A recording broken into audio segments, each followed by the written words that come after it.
Bienvenidos, soy Javier Cárdenas de leerciencia.net. En esta video presentación se habla de las fórmulas empíricas y se desarrollan algunos ejercicios. Antes de empezar, los invito a suscribirse al canal y a dejar sus comentarios. En la descripción del video hay un enlace a un taller de lectura relacionado con el tema.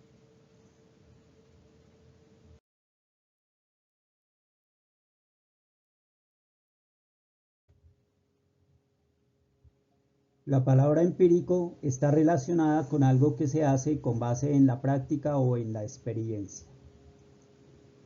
Para saber cómo están formadas las moléculas de una sustancia, los científicos determinan las cantidades relativas de los elementos que la forman. Las cantidades relativas se dan en porcentaje y con esta información es posible calcular la fórmula empírica. Veamos cómo se hace. Ejercicio número 1. El sulfuro de cobre 1 tiene 79,85% de cobre y 20,15% de azufre. ¿Cuál es su fórmula empírica? Para resolver este tipo de ejercicios se siguen tres pasos.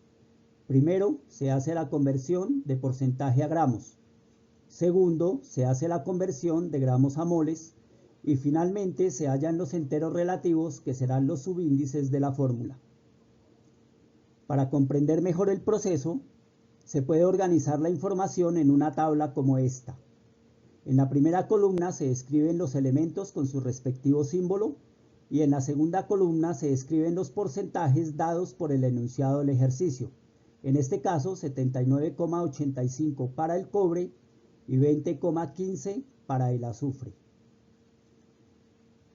En la siguiente columna se escribe la masa en gramos. Para esto, se supone que la muestra tiene una masa de 100 gramos, de tal manera que 79,85% equivalen a 79,85 gramos y 20,15% equivalen a 20,15 gramos.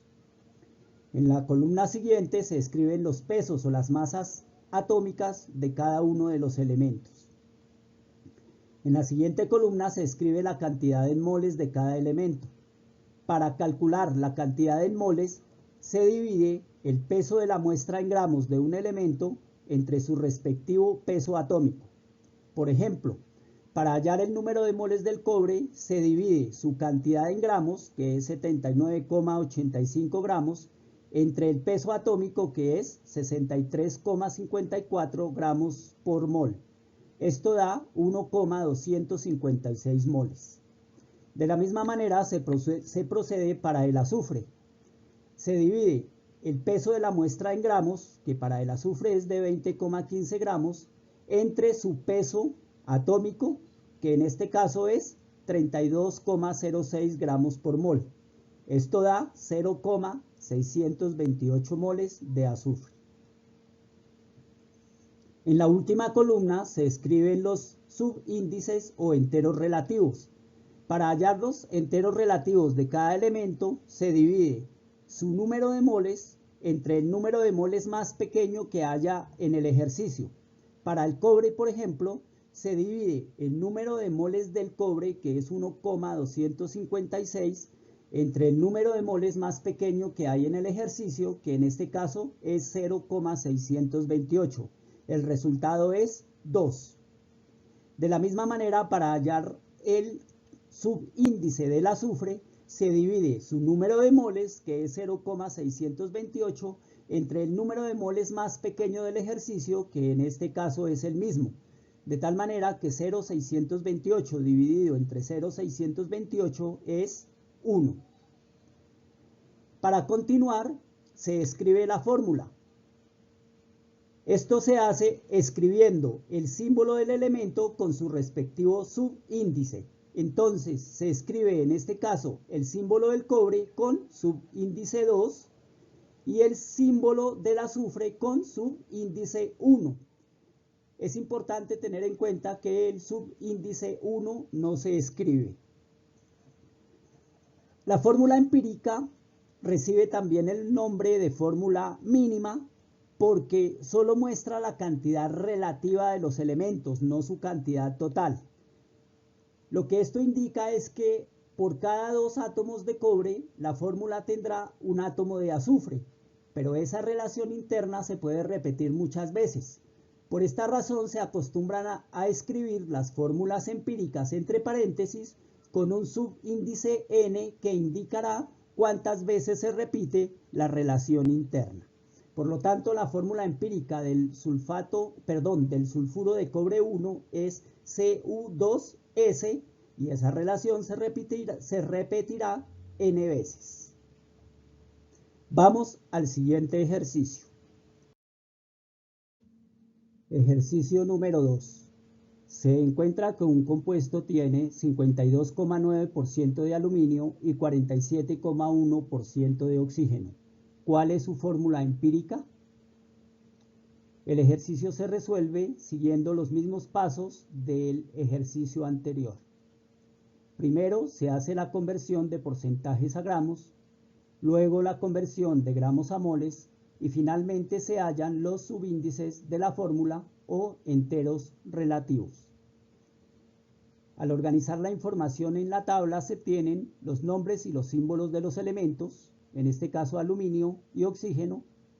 En la segunda columna los porcentajes de cada uno de ellos de acuerdo con el enunciado del ejercicio, esto es 52,9% para el aluminio y 47,1% para el oxígeno. Para escribir la cantidad en gramos, se supone que la masa de la muestra es 100 gramos, de tal manera que 52,9% equivalen a 52,9 gramos de aluminio y 47,1% equivalen a 47,1 gramos de oxígeno. En la siguiente columna se escriben los pesos atómicos de los elementos: 26,98 gramos por mol para el aluminio y 15,99 gramos por mol para el oxígeno. Para hallar las cantidades en moles, se divide el peso de la muestra en gramos de un elemento entre su respectivo peso atómico.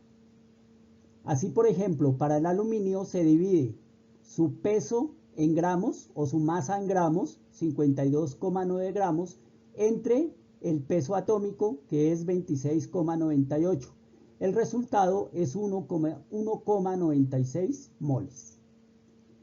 De la misma manera, se procede para el oxígeno. Se divide su masa en gramos, 47,1 gramos, entre su peso atómico, que es 15,99 gramos por mol, y el resultado es 2,94 moles. Para hallar los enteros relativos, se divide el número de moles del elemento del cual queremos obtener su subíndice entre el número de moles más pequeño que hay en el ejercicio. Para el aluminio, por ejemplo, el número de moles del aluminio es 1,96. Este valor se divide entre el número de moles más pequeño que haya en el ejercicio, que para este caso es el mismo. La división de estos dos valores es 1. En el caso del oxígeno se divide el número de moles del oxígeno, que es 2,94, entre el número de moles más pequeño que haya en el ejercicio, que es 1,96. La división de estos valores es 1,5. En este punto hay una diferencia con el ejercicio anterior. Uno de los resultados no es un entero.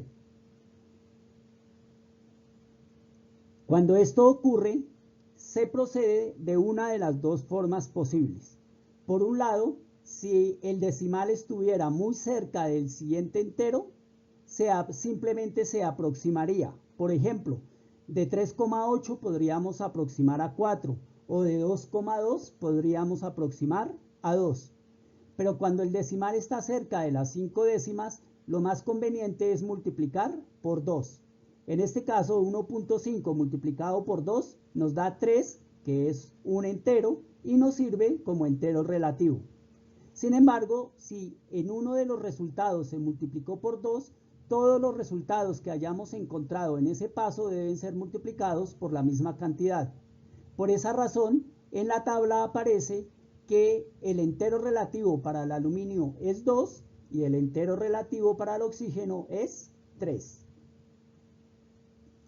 Para terminar, se escribe la fórmula del compuesto escribiendo el elemento con su respectivo subíndice o con su respectivo entero relativo, que sería entonces aluminio 2, Al2 y oxígeno 3.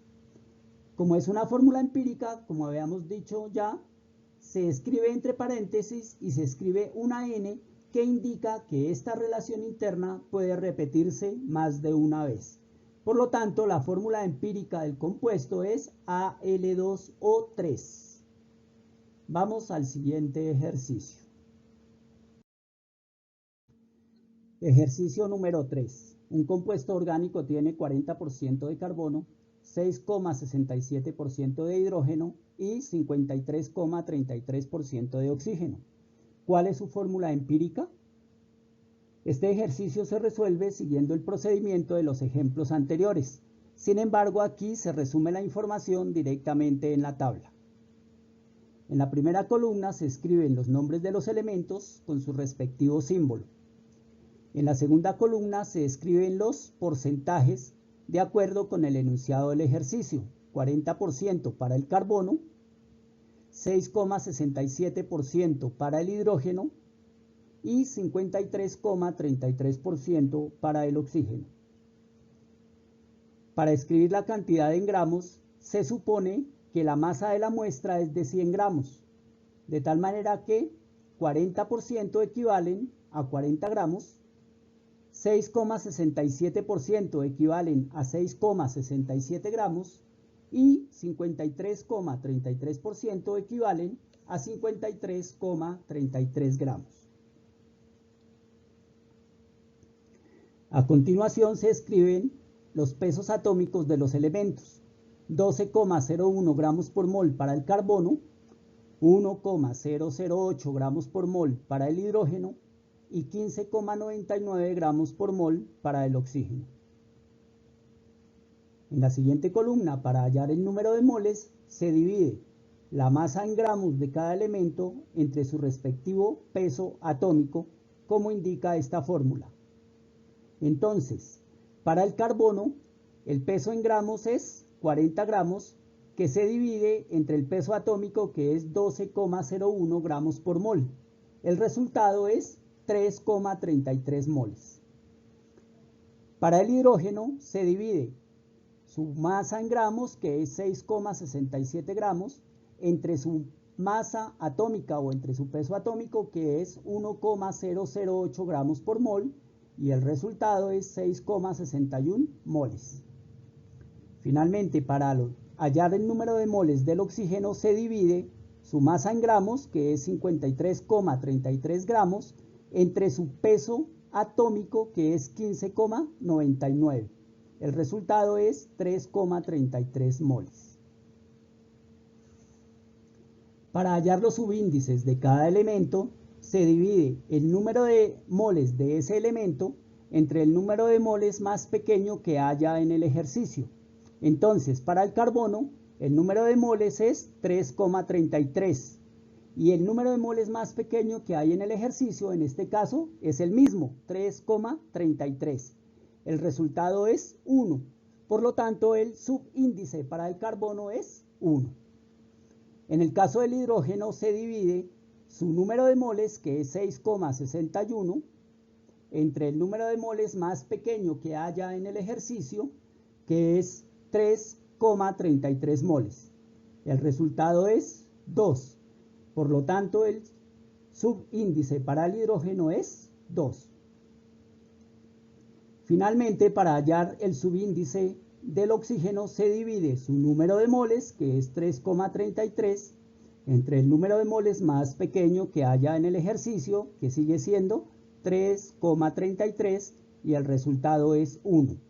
En consecuencia, el subíndice para el oxígeno es 1.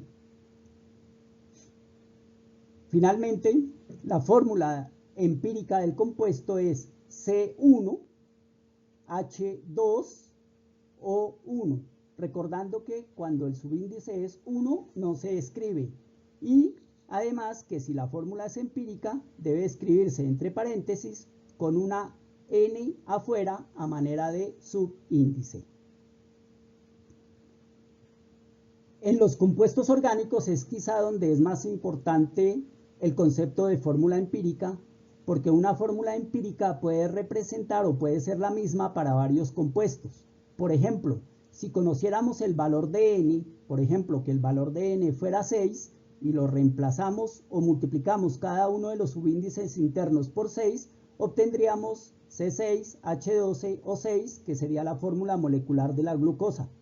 Pero de la misma manera, conociendo el valor de n, podemos encontrar las fórmulas moleculares de muchos otros compuestos a partir de la misma fórmula empírica. Hasta aquí la videopresentación, espero que sea de utilidad y gracias por su atención.